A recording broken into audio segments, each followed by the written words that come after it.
Жон Бивер Батлан хамгаалалт дор удирдлагатай хандах хандлагаар нь ирээдүгээ шийднэ. 5 дугаар бүлэг. Дуулуургүй байдлын үр дагавар. 1. Итгэл дуулууртай байдал нь салшгүй 2. Учир нь дуулууртай байдал нь жинхэнэ итгэлийн нотолгоо болдог. Дуулуургүй байдал нь олон үр дагавартай. Тэр даруй танигдахгүй эсвэл илэрхгүй байж болох ч үр дагавар нь үрээс ургац гардагтай адил гарахтаа л гарна.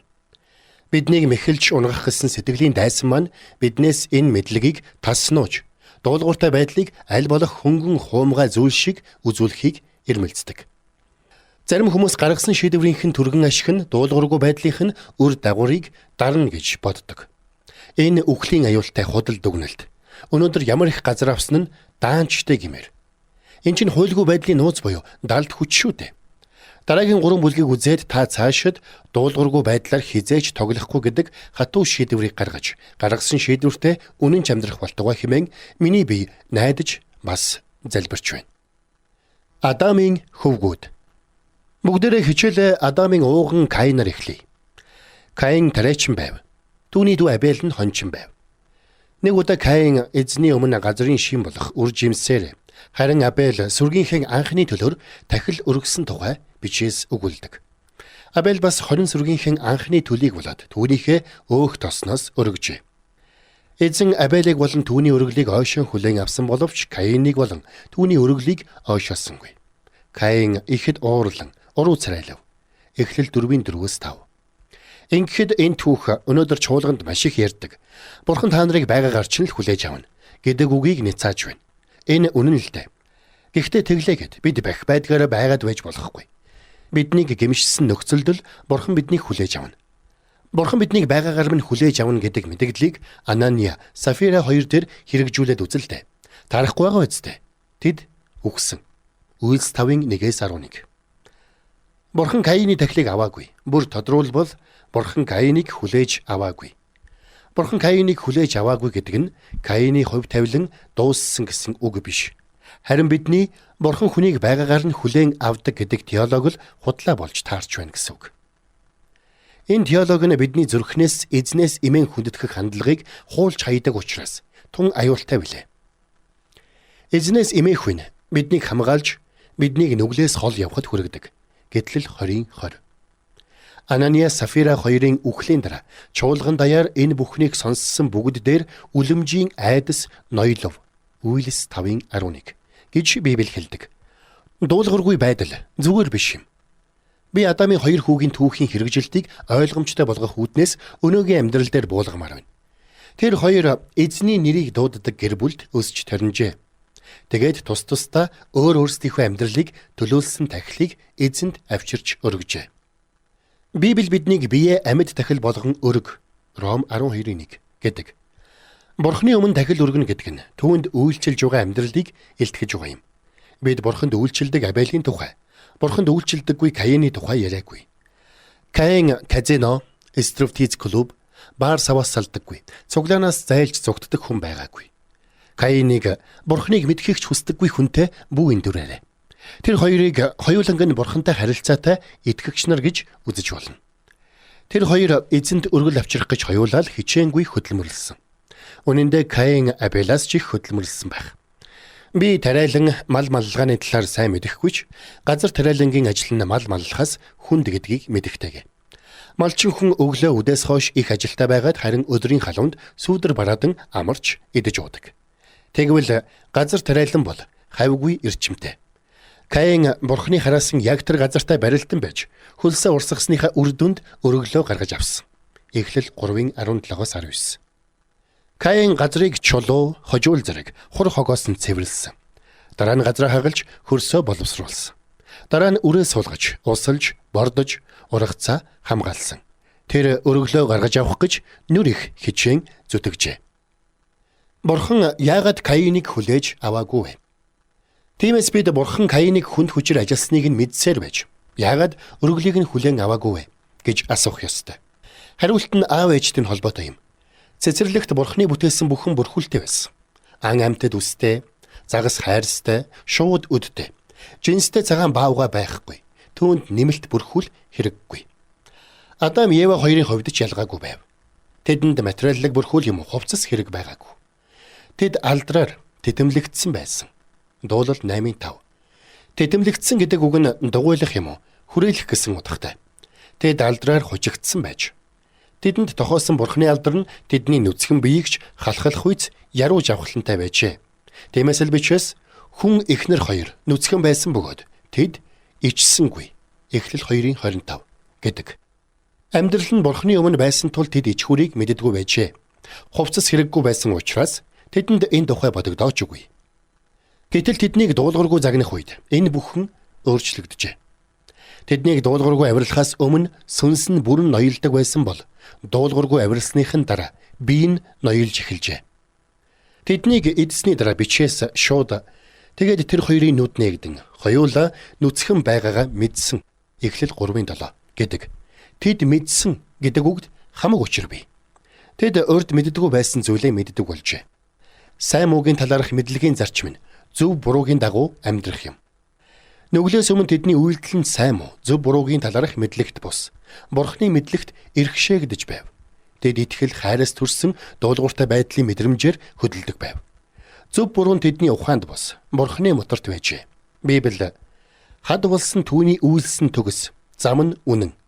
Үнний бурхан хуудуу үгүй тэрээр зөвд бөгөөд шулуун шудраг үлээ. Дэд хууль 32:4. Адам Ева хоёр бурхантай эвтэй найртай амьдарч байхдаа бурханаас бүрэн хамааралтай байсан бол сайн мууг мэдүүлэгч мэдлэгийн модны жимсийг авч идснээс хойш бурханаас гадуур сайн мууг жинлэх мэдлэгийн их үүсвэртэй болжээ. Бид үүнийг учир шалтгааны зарчим гэж тодорхойлж болно. Тэд цаашаад бурханд захирагдах шаардлагагүй болж зөв буруу гэчийг ялгадаг дотоод мэдрэмжтэй болжээ. Тиймээс тэднийг нүгэл үйлдсэний дараа бурхан хамгийн түрүүнд хэн та нарт тэгж хэлэв?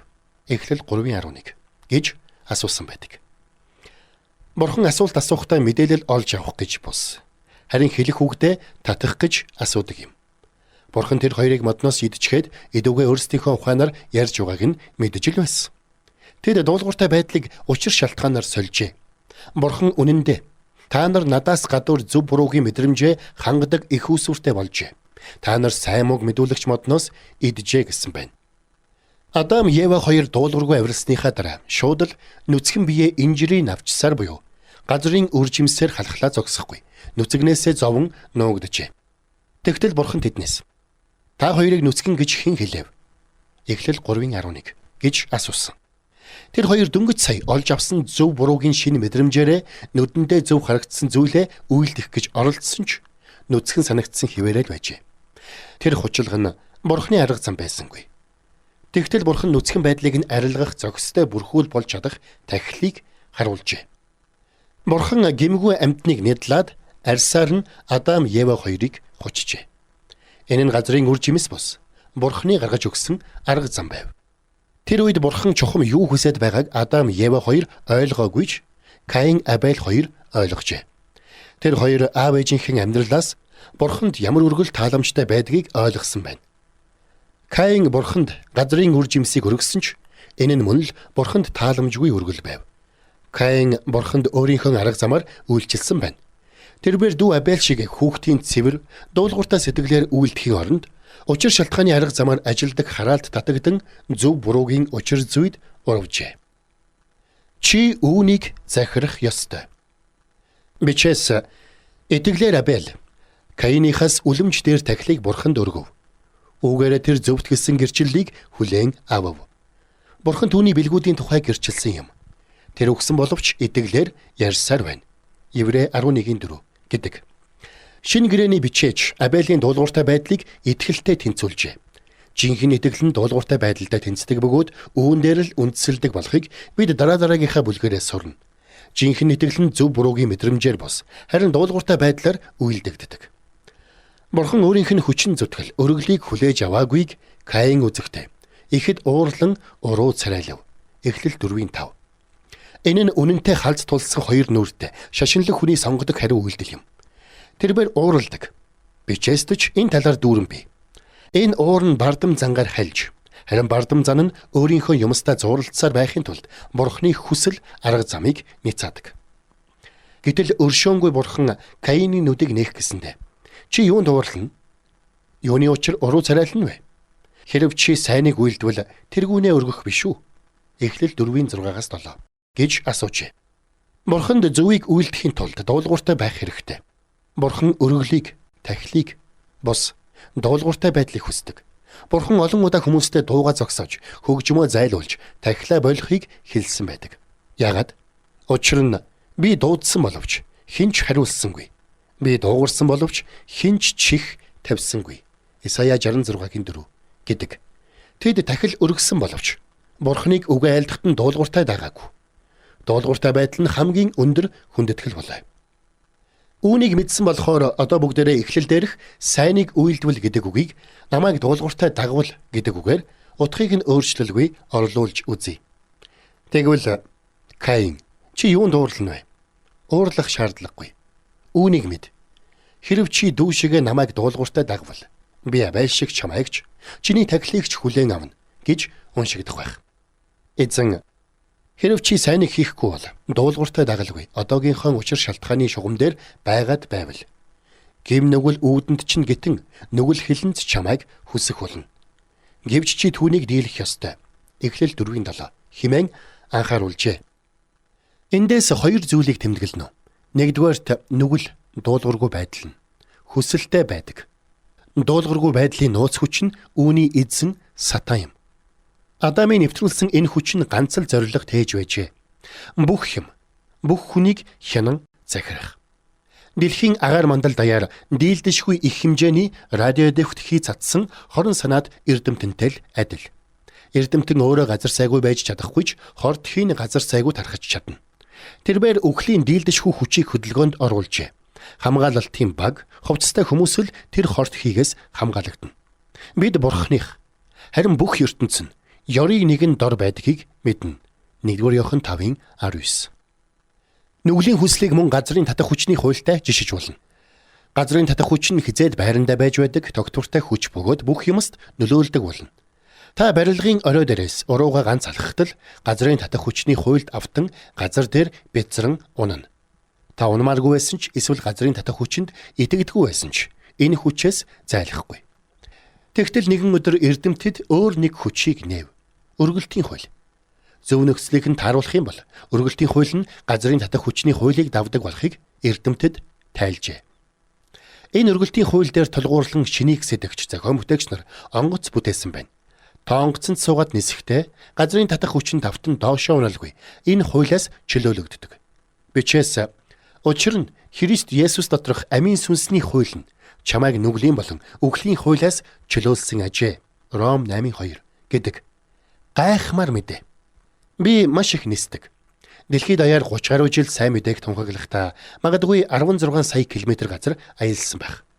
Би онгоцонд суух үед намайг газрын татах хүчний хуулиас чөлөөлдөг өргөлтийн хууль байдагт талархдаг. Тийм боловч хэрв нисгэгч мотороо унтраачих бол онгоцны далавч бууж, онгоц тэр чигээрээ газрын татах хүчин давтан хар ирчээрээ унана. Тэр үед бид газрын татах хүчийг эзэгэнж чадхаа болж өмнө нь давгүй эрэхтэй байсан хүчнийхээ эрхшээл дор очно. Мөнөө хөл бүлэгтээ бичээс цааш нь тиймд ах トゥ нараа бид мах бодын дагуу амьдрахын төлөө байдаг мах бодын өртөнгүүд биш. Учир нь хэрв та нар мах бодын дагуу амьдрал үхэх ёстой. Харин та нар сүнсээр биеийн үйлсийг үхэлд хүргвэл амьдрах болно. Ром 8:12-13 гэж мэдэгдэжээ. Хэдийгээр амийн сүнсний хууль нь биднийг нүглийн хуулиас чөлөөлдөгч, нүглийн хууль нь амьд оршсоор байна. Үүнээс хамгаалагдаж, үүнийг эрхшээх чадвар нь зүрхнээс маань ундарсан жинхэнэ итгэл, дуулууртай байдлаас гардаг. Амийн сүнсний хуулийг бас итгэлийн хууль, Ром 3:27 гэдэг. Итгэлийн хууль нь нүглийн хуулийг давдгийг бид мэднэ. Жинхэнэ итгэл нь зохих ёсны үйлдэлээ дагуулдаг. Яаков 2:19-23. Итгэл хийгээ дуулууртай байдал нь жинхэнэ итгэлийн нотлогоо учраас эдгээр нь салшгүй юм. Абель нүгэл үхлийн хуулийг буюу бурханд дуулууртай байхыг итгэлээр үйлдэж чадсан. Харин Каинд бурхан нүгэл чамайг хүснэ. Газрын татах хүч альва биетийг соронзоддог шиг. Хэрв чи намайг дуулууртай дагвал үүний эзэн байна.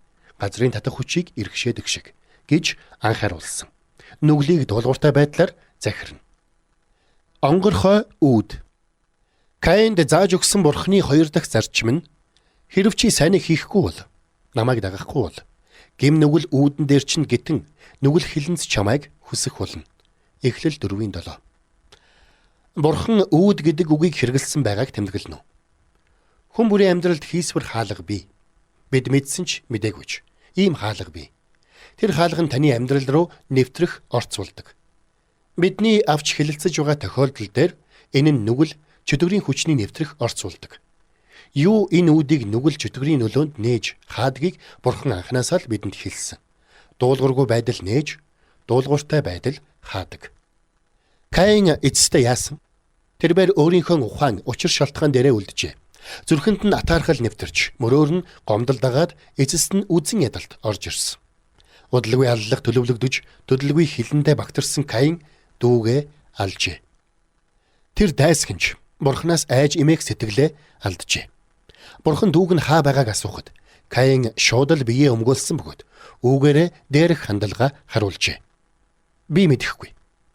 Би дүүгийнхэн харгалзагч юм уу? Эхлэл 4:9. Каин Бурханд худлаа ярьсан. Тэрээр дүүгээ хаана байгааг сайн мэдэж байв. Бурхан Абелийг хаана байгааг мэдэж байсныг эрүүл ухаантай хүн бүр мэднэ. Гэхдээ өөрийнхөө учир шалтгааны гаргалгаа руу эргэж дуулуургүй байдлыг амьдралдаа нэвтрүүлсэн хүний амьдралд ийм л юм болдог. Тэрээр бодит сүнслэг юмсаас холбоо тасардаг. Тэрээр Бурханы дүр төрхийг өөрийнхөө ухааны хэмжээ хязгаар руу буулгаж, өөрийгөө Бурхантай адил цэц ухаантай, эсвэл магад Бурханаас ч илүү ухаантай гэж сэтгэдэг. Тэрээр эрүүл ухаанаа алджээ. Ийм явдлын тэргүүн жишээ нь Люцифер бөгөөд нүглээс мэндэлсэн учир шалтгааны гаргалгаа нь түүнийг Бурханыг авч хайж чадна гэдэгт итгэхэд хүргэжээ. Үнэн мунхаг. Харамсалтай нь түүний энэ мунхаг мөрөөр олон хүн дагсан юм. Исая 14:12-17. Хэрв та Каин Абель хоёрын найз байгаад болсон явдлыг мдээгүй бол чухам юу болоод байгаа талаар нэлээд самуурах байсан байх. Яахаараа Бурханд тийм хичээнгүй үйлчилж эхэлсэн хүн яахаас ч буцахгүй алуурчин болчихдог үлээ. Ийм юм байж болох уу та? Гэтэл Каин дуулуургүй загнасаар байсныхаа гайгаар сэтгэлийнхээ үүдийг нүглийн хуйлд дэлгэж өгчээ. Та гар бариад бугуй барих гэдэг үгийг мэдэх байх. Дуулуургүй байдал яг л ингэдэг. Та үүдээ нээхийн төдийдл тэр даланд гарсан цуурхаагаар чинь яах ийхийн зургүй ус уйрлан орж ирнэ. Би сайн мэдээний үйлчлэлд 30 гаруй жил зүтгэж явна. Энэ хугацаанд би уг хууль газар сайгүй, зогсоо зайгүй ажиллаж байхыг үзсэн. Хүмүүс Бурханы юмсийн төлөө гал халуунаар эхлэхийг би харсан. Тэд чуулгандаа идэвхтэй үйлчилж, Есүсийн талаар хүмүүст байнга ярина. Яг л хичээнгүй хэлсэн Каин шиг. Гэвч явцын дунд тодорхой нөхцөл байдалд ор тэдний доторх амин хүслүүд нь ил гарч ирдэг. Энэ нь Каин шиг Бурханы өөрийнх нь эрх мэдэлтэй юм уу? Эсвэл Бурханы төлөөний эрх мэдэлтэй юм уу? Ер нь бүх эрх мэдэлтэй тэрсэлдэх явдал болж таардаг. Тэд хувийн хүслээ зайлуулахаас татгалзаж, өөрийнхөө замаар гүжин явахыг би харсан. Тэгээд эрт орой хизээ нэгэн цагт амьдралд нь хуйлгүй байдлын үер буuna. Энэ нь заавал алалгаар илэрдэггүй юм а гэхэд ямар нэгэн замаар илрэхтэй л илэрнэ. Магадгүй шунал, үзэн ядалт, үл уучлал, зөрчил, хов жив, бэлгийн нүгэл зэрэг биеийг нь хүлэх янз бүрийн хэлбэртэй хүлээсийн үер буuna. Мэхлэгдэж гомдсон тэр хүмүүс Бурхан л өөрийнх нь талд бусад бүх эрх мэдэл туйлширсан, хуульчлалд автсан мэдрэмжгүй гэж боддог. Каин шиг байдалтай хүмүүс шууд Бурхантай өөртөө тэрсэлдэхтэй түүний дүр төрх эрх мэдэл хүчийг өөрийнхөө ухааны хэмжээнд доройтуулж ямар ч хүндэтгэж эмээх сэтгэлгүй болдог. Тэд Бурхан бол эзэн гэдгийг хүлээн зөвшөөрөх хатлаа өөрсдийнхөө бүтээсэн Есүс гэдэг бренддээ л үйлчлэнэ. Тэд өөрийн мэдлэгүй зүрхэнд Бурханы сэнти эрх мэдлээс дээгүр өөрийнхөө учир шалтгааны гаргалгаа үзэл бодлоо өргөмжилдэг. Тийхүү яванда зүрхнийхээ мэхлэлээс болоод бодит байдлаа харах ямар ч нүдгүй болно. Хэрв Каиныг нас баг цус шингэн зүрх зөөлөн Бурханд үйлчлэх дуртай байхад нь хожим чи дүүгээ ална гэж хэлсэн бол тэрээр бүү үзэгт хизээч үгүй гэж хариулах байсан байх. Гэвч хожим тэрээр өөрийгөө хуйлгүй байдалд дэлгэж хизээч бодож яваагүй зүйлээ хийжээ. Чуулганд явдаггүй бүх хүн хожим Бурханы өмнө зогсоод хуйлгүй байдлынхаа төлөө шүүгдэнэ. Амьдралыг нь ухраагаад үзвэл тэд яаж яваад тийм байдалд хүрсэнд нь мэл гайхмаар. Тэр хүмүүс хуйлгүй амьдарч яваагаа одоо мэдэхгүй бөгөөд энэ байдал нь хожим шүүх өдөр илчлэгдэх үед би яаж яваад бурханд дуулууртай байх замаас ингэтлээ холдов хэмээн гайхна баг. Тэд бурхны хамгаалалтанд ор сахидаг үннийг хайрлаагүй бас хүлээж аваагүй учраас тийм байдалд хүрчээ. Мэхлэгдсэн хүмүүст ганц л найдвар бий. Бурхан өршөөлөөрөө нүдийг нь нээж үннийхээ гэрлээр мэхлэлийн харанхуйг нь зайлуулж өгөх. Хүмүүсийг хуйлгүй байдлын мэхлэгч хүчний иргэшээлээс хамгаалж, үүний атханд хэдийнэ орсон хүмүүстээр үнний гэрлийг гийгүүлэн чөлөөлөх нь миний зүрхний мэгшил бас энэ номын зорилго үлээ. Би энэ үгийг дэлхийд даяар зааж явахдаа хичнээн хүн дуулуургүй байдалд унаад байгааг асуух үед бараг 50-аас илүү хувь нь гараа өргөдөх нь үнэхэрийн гашуудмаар. Ихэнх хүмүүс зүрхэнд нь үнэн гийх хүртэл тэрсэлж явснаа мэдээгүй гэдгээ хүлээдэг. Түүнчлэн миний бие өөрөө хуйлгүй байдлын нууц хүчинд хизээж хуурдагдж яваагүй. Гигэн амтан болцоход энэ номыг бичээгүй юм шүү. Би ч ялгаагүй. Өршөөлт бурхныхаа ачаар л зүрхнийхээ алдаа арга замыг ойлгож хуйлгүй байдлын аимшигт татханд орсноо мэдсэн. Тиймээс би та бүхэнтэй сурсан зүйлээ бас юунаас хэрхэн чөлөөлөгдсөн тухайгаа л хуваалцаж байгаа хэрэг. Би эрхэм эзнийхээ өр зөөлөн өршөөлд үнэн голоос талархна. Бурхан нэгүслээрээ дуулуургүй талыг маань харуулахаар нүдийг маань нээх гээд байхад бид өөдөөс нь даруусахгүй гүжөөд байвал Каинтай адил үннийг ойлгохгүй.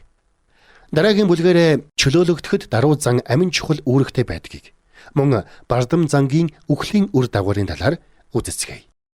Та Джон Биверийн Батлан хамгаалалт дор удирдлагатай хандах хандлагаараа ирээдүгөө шийдэн номын 5 дугаар бүлгийг сонслоо.